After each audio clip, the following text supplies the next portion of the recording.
Hey, it's Richard Geller. It's the weekend, first weekend of the new year, and I want to thank you. I'm getting so many emails from people who are telling me about their money-raising situation, about their business goals and their dreams. So if you're seeing this video somewhere else, go to businesscreditmachine.org, okay, not .com, businesscreditmachine.org. Get on my list because you're going to get an email and you get all kinds of stuff every day. I never share your name with anybody.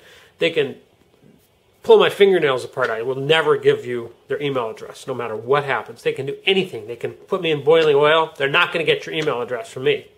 So get on my list because it's very helpful for you if you're an entrepreneur or a person who's doing a startup. I've been doing startups since I was 15, actually. I started my first startup at age 15. My uncle had bought a business thing where there was this, I don't know if you remember this, there was this King Tut phenomenon in the United States. They were all the treasures of the Egyptian tomb, the boy King Tut, that were doing the world tour, and they came to the United States. They even built this whole special museum in Los Angeles for the King Tut treasures. And the big thing, of course, was the pyramid. So there was a pyramid craze. My uncle bought into this thing where there was like a pyramid and a little top, and you give it a spin. And instead of just stopping after a few seconds, it continued to spin on and on and on and on, like, you know, for as long as the battery lasts. There was a battery underneath. It was amazing, really. It was amazing. It's a free spinning top, but it would go on and on like you know, magic. And it was in a pyramid. That was his genius, putting it in a pyramid, a little plastic pyramid. So what I did was, he was real busy building buildings and remodeling, and he was a big-time builder. So what I did was, I said, Uncle, I will market this for you. So I did. I marketed it for him with a friend of mine. It's still a good friend of mine. It's many years ago. And that was our first business. So we had a product, because we didn't have to pay for it. We used his product. We just were able to buy it. We didn't get an exclusive from him, but he wasn't marketing it. So essentially we had an exclusive. We had some control over some intellectual property. And we got it in catalogs. We got it in stores. We first marketed it locally to boutiques and stores. I mean, we did everything we could just to get it, you know, just to get it going. And then after that, we got it in catalogs. We didn't have to raise much money. I think we might have put $300 in that business. So that was a cool business.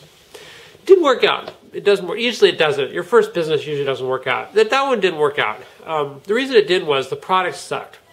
When you shipped it to people, you know, in a case, it'd break. There were little things inside the plastic would break. It just wasn't engineered properly. And there wasn't anything I could do about it because I didn't create the product. So he died, and you know, he was sick at that point, and then he died, so he wasn't really in a position to work on the product. But I did sell it, and I did learn a lot about business that way.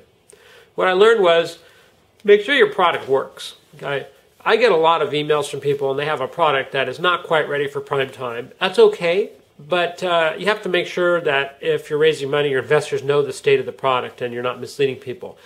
I've been a champ at this, you know. I could demonstrate something and make it look like it was working, and it was a working, wonderful product, and it just isn't. And I didn't do that on purpose with this perpetual motion top, but it turned out it wasn't a good product. And had I known that, I shouldn't have marketed it, because it just, you know, you get all your product shipped back to you, you lose all your credibility. You know, you can't get a second chance that way. People are not happy with you. So that's what happened to us. My successful business first was after that. I had an alarm company. So what I did was, I lied about my age, and I went to work as a salesman, and I sold alarms. And I was very successful selling alarms. It was home burglar alarms. Very successful. I won sales contests. I was, like, you know, by far the youngest person, and there were these guys who were veteran salespeople in their 30s, 40s, and 50s that had sold everything. And they were, you know, sold pots and pans, and sold, you know, remodeling, and sold funeral plots, and were very successful. Insurance. And I was this kid who would lie about my age. I had a mustache to make me look older. And I outsold them all. They sent me to Las Vegas on a sales contest. I won a big briefcase full of cash. I'd win all these sales contests. I was like a killer salesperson. And then I figured, oh, I can do this myself. What do I need these people for? What do I need this for? I could do my own alarm company. So I quit, and I started my own alarm company. And I started it with a few bucks, really nothing, just enough to pay my own bills in the meantime. And I lived at home, so I didn't even have a lot of bills. I paid rent to my mom, but that was about it. And, we built that thing up, man. We really built it up. And it was quite successful, and I sold it 2 years later. And that was my first successful business. It was the first business I ever sold. And I did do it with almost no cash. I didn't need a lot of cash because what I did was I would go out. I needed the cash to put a demo kit together. Then I would go out and set appointments for myself. I'd go out and sell an alarm. And then I would get a deposit check. And I would go to the supplier, the wholesaler, and buy the parts because I had a check so I could pay them. And then I would have my installers install the alarm, and I'd pay them once I got paid from the homeowner. So I didn't really have to get any money. And I built that up. I had salespeople, I had canvassers, I had phone people on the phone setting appointments. I just all kinds of ways of getting people coming in. And I did a lot of alarms for very famous people. I did alarms for very wealthy people. I did all kinds of alarms, alarms for the police department. I put an alarm system in. This is really true. I put a hold-up alarm for the Santa Monica Police Station. And I put a fire alarm in the Santa Monica Fire Department, really. Because when they're away from the station, they need a fire alarm in the fire station. Plus if they're sleeping, they need an alarm. And the police, they need a hold-up alarm because, anyway, I don't have to go into it. But I was quite successful with this, and it taught me a whole lot. Hopefully this has been helpful for you. Keep in mind, you don't necessarily need money to get your dreams. If you do need money, there's two ways of getting it. You can borrow it, or you can raise equity from investors. But the third way is figuring out how to restructure your business so you hardly need any money at all. And I'm a big believer in doing that. So I will help you with all three. I've done them all. I'm an expert in them. I've got right now, just for a limited time left, there's 2 courses of mine. They're worth a couple grand. How to Raise Money Without Selling Your Soul, and also the Business Credit Machine course, which teaches you both methods, how to raise money successfully from things you'll never hear anywhere else, and also how to start up an entity like a limited liability company or a corporation, and how to get it have credit. So you breathe life into it, it has good credit, and then it can go borrow money and get open lines of credit and buy stuff on open account, and that minimizes the amount of money that you need.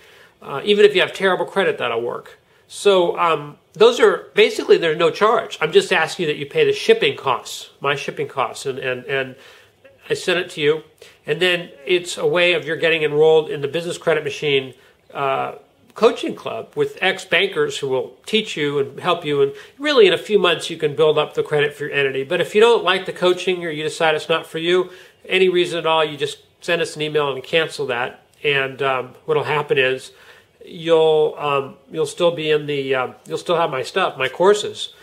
So it's just basically an ethical bribe to get you to try out the coaching.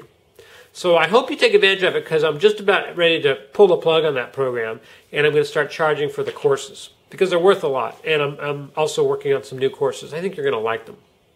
If you're watching this video anywhere else, go to businesscreditmachine.org and get into my email list so you start getting these videos and emails and things like that. And it's Richard Geller. Look forward to working together, and I look forward to hearing about your startup and about your successes. So send me an email, and hopefully I'll feature your question or your situation very soon. Talk to you soon. Thanks.